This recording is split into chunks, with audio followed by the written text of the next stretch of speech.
আসি না, আমরা জাস্ট কয়েক হাজার হাজার তরুণ ছাত্রের অঙ্গহানির ঘটনা দেখেছি। আপনারা নিশ্চয়ই সবাই অনেক ফুটেজ দেখেছেন।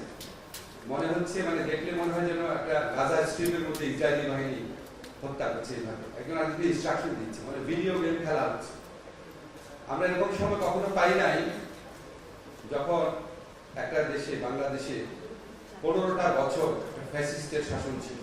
আমরা এরকম সময় কখনো পাই নাই যেখানে প্রতিষ্ঠানগুলোর এরকম এরকম হয়েছে। আমাদের আদিল ভাই বিভিন্ন আদালতে কিছু ঘটনা বলেছেন। আমার মনে আছে আমি যখন প্রথম আলোতে লিখতাম, ব্যারিস্টার মনির হোসেনকে মানহানি মামলাতে আইনের মধ্যে আছে প্রথম হচ্ছে সামাজ দিতে হবে। তৎকালীন প্রধানমন্ত্রী শেখ হাসিনার ইনস্ট্রাকশনের পর প্রকাশ্যে ঘোষণার পরে ওই প্রচলিত আইনের বিধি লঙ্ঘন করে প্রথম ওয়ারেন্ট ইস্যু করা হয়েছে। এরকম আরো বহু ঘটনা ঘটেছে। আমরা এমন কোনো সময় বাস করি নাই যেখানে আমরা উচ্চ আদালতকে সরাসরি রাজনৈতিক বক্তব্য দিতে দেখেছি। উচ্চ আদালতের প্রধান বিচারপতিকে ছাত্রলীগের পেটো বাহিনী প্রধানের কাছ থেকে ফুল দিতে দেখেছি, শুভেচ্ছা দিতে দেখেছি। এরকম একটা অদ্ভুত বিষাক্ত সময় আমরা আর কখনো দেখি নাই। সেই সময়ের পরে আমরা যে দায়িত্বটা নিয়েছি তা অনেক বেশি চ্যালেঞ্জিং। অনেকে আছে যারা সরকারের বাইরে থাকে, হয়তো একটু অধৈর্য হয়ে যান, কেন আমরা এটা করতে পারছি না, কেন আমরা এটা করতে পারছি না। আমরা প্রতিষ্ঠানের ধ্বংসস্তূপের মধ্যে দাঁড়িয়ে কাজ করছি এবং একই সাথে সাথে কথিত ফ্যাসিস্ট যে স্বৈরাচার আছে তাদের যে বিভিন্ন বাহিনী বাংলাদেশের বিভিন্ন জায়গায় রয়েছে, তাদের যে লক্ষ কোটি টাকা দেশকে অস্থিতিশীল করার জন্য দেশে এবং বিদেশে নিয়োজিত রয়েছে, তাদের যে রক্ত বিপাসু নেত্রী, তার কণ্ঠ যে এখনো সারাক্ষণ আমাদেরকে টানিয়ে বেড়াচ্ছে এবং আমাদের বিভিন্ন হোস্টাইল আন্তর্জাতিক মহল রয়েছে, এরকম একটা পরিস্থিতিতে আমরা কাজ করছি। যখন মানুষের সংকট বেশি থাকে তখন আরো দায়িত্বশীলতার সাথে কাজ করতে হয়। যখন আপনার সামনে প্রতিরোধ বেশি থাকবে তখন আরো দৃঢ় চিত্তে কাজ করতে হবে। আমি জানি আমার অনেক ছাত্র আছেন যারা জাত ছিলেন, অনেকে আছেন মনে থেকে সায় দিতে পারেন না, তবু বাধ্য হয়ে কাজ করতে হয়েছে, বাধ্য হয়ে অপকর্ম মেনে নিতে হয়েছে। আজকে তো আপনাদের সেরকম সময় নাই। আপনারা স্বাধীনভাবে আইন শৃঙ্খলা, আপনারা স্বাধীনভাবে বিচার করবেন। পুলিশে যারা আছেন স্বাধীনভাবে দায়িত্বশীলতার সাথে আইন শৃঙ্খলা রক্ষার দায়িত্ব পালন করবেন। আজকে এখানে 4টা প্রতিষ্ঠানে, 4টা রাষ্ট্রের অত্যন্ত গুরুত্বপূর্ণ প্রতিষ্ঠানের একটা কর্মশালা হচ্ছে। প্রসিকিউটর আছেন, পুলিশ আছেন, জাজ আছেন, ডিসি সাহেবরা আছেন। আমি অল্প দু একটা কথা শুধু বলবো। এই বর্তমানে চ্যালেঞ্জিং পরিস্থিতিতে আমাদের মূল দায়িত্ব ক্ষেত্রে আপনাদের কি কি ভূমিকা পালন করার আছে। আমরা জানি একটা কমন অভিযোগ থাকে পুলিশের, আমি অনেক আগে থেকে শুনেছি যে আমরা আসামি ধরে এনে দেই, জাজরা ছেড়ে দেয়। এটা অনেক পুরনো কমপ্লেন। আমি এটা প্রায় 20-30 বছর যাবত শুনছি। তো আমার একটা জিনিস শুধু এখনকার পরিপ্রেক্ষিতে আপনাদের কাছে আমার অনুরোধ থাকবে, পুলিশ ভাই যারা আছেন, আপনারা এফআইআরটা একটু ডিটেইল করে লিখেন।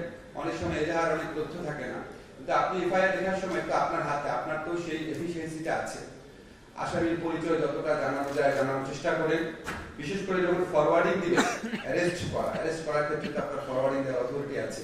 ফরওয়ার্ডিং এর মধ্যে যথেষ্ট তথ্য দিয়ে আসামির ইনভলভমেন্ট এবং আসামির পরিচয়টা ভালো করে আইডেন্টিফাই করে দিয়ে, তাহলে আমাদের বিচারকদের সিদ্ধান্ত নিতে সুবিধা হয়। আমাদের যারা জাজরা আছেন তাদের কাছে আমার অনুরোধ, আপনারা যে bigger picture of law and order situation, এটা মাথায় রাখবেন।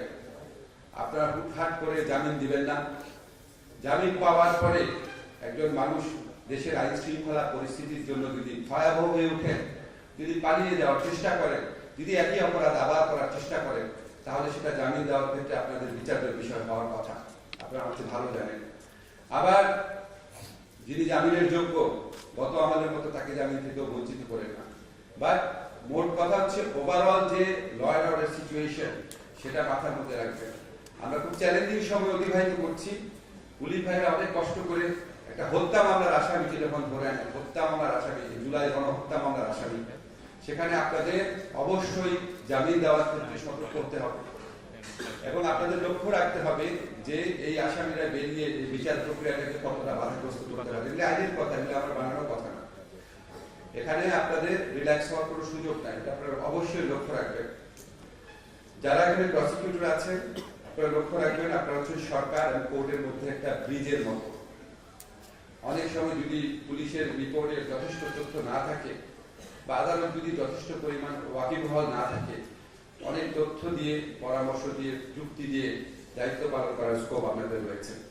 ডিসি সাহেব যারা আছেন, আপনারা জেলা আইন শৃঙ্খলা রক্ষাকারী বাহিনীর প্রধান, প্রসিকিউটরের সাথেও আপনাদের বিভিন্ন যোগাযোগ থাকে। আমরা মনে করি এই চারটা প্রতিষ্ঠান যদি আরো বেশি সমন্বয়ের সাথে কাজ করে, আরো বেশি, অনেক সময় আপনারা দায়িত্বশীল থাকেন, সব ক্ষেত্রে যদি আরো দায়িত্বশীল থাকেন, তাহলে আমরা এই যে বর্তমান সময়ে যে চ্যালেঞ্জটা প্রথমে বর্ণনা করলাম, সেটা আরো সাকসেসফুলি মোকাবেলা করতে পারবো। আমাদের এখানে গণহত্যা হয়েছে, তা মাথায় রেখে, আমাদের এখানে 15 বছর গুম হয়েছে, বিচার বহির্ভূত হত্যাকাণ্ড হয়েছে, আমাদের এখানে 15 বছর অরাজকতা হয়েছে, কিন্তু বানানোর কথা না, আপনারা প্রত্যেকে জানেন, নিজের বিবেককে জিজ্ঞেস করে।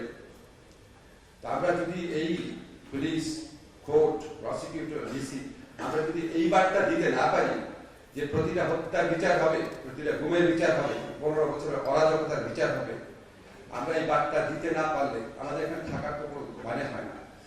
আমাদের বিবেকের কাছে, আমাদের শপথের কাছে, আমাদের আচরণ বিধির কাছে, আমাদের স্রষ্টার কাছে আমরা কি জবাব দিব?